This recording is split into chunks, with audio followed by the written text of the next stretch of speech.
With my first caption done, I'll move on to the second one. Remember that you can zoom in and zoom out on your laser very easily by dragging the end of the scroll bar. So I can then move over to this one and then zoom back in so I can see more carefully. So now we've got the option 1. That white really is kind of overpowering. So this time I'm going to move option 1 out of the way very carefully because I want to position it right at the end of the next transition. And then I'm going to move a copy of this one.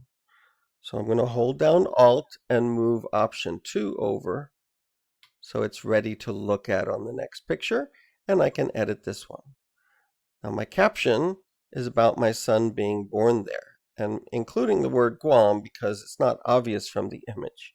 So I'm going to Control C copy and then go to Premiere and then click on that. I can switch to my text tool and then click inside. Control A is a lot easier for selecting all of it, so then I just Control V, paste, and there we go. I'm going to switch back to this tool. Sometimes you end up with other tools selected by mistake. Remember, this is the one that we're used to using, the selection tool. You can get it by pressing V as your shortcut. Now this does not have to stay up at the top. So I can bring this down, maybe position it over here in this corner. And it does help, again, to look at the animation to see if it's going to be in the way. You never want your caption to be on top of something that you're focusing on, because the text should be something that gets read very quickly, and then you get back to watching the animation of the picture. If it's in the way, that's going to be kind of ugly. So that's why I've got them at the top and the bottom. So there we go. My son was born on Guam. Let's do another. So this one, let's get the text first. Colorado's beautiful, maybe absolutely beautiful. If you want to make a change, maybe add an exclamation point. Don't add a bunch of exclamation points, any more than 3, let's say, and you're actually taking away from the emphasis instead of adding more.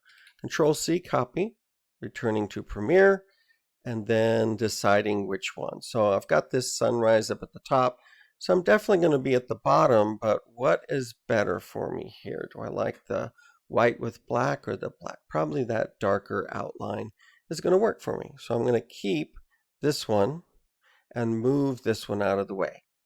Moving it right to its spot. Again, right where the transition ends, and then holding down Alt and dragging a copy off to the side. So that option 2 is going to look better down here at the bottom. If I double click on it, it switches to the T tool for me and selects all of it. So that's really the easiest. Control V, paste. Colorado's absolutely beautiful. Make any small adjustments. And there we go.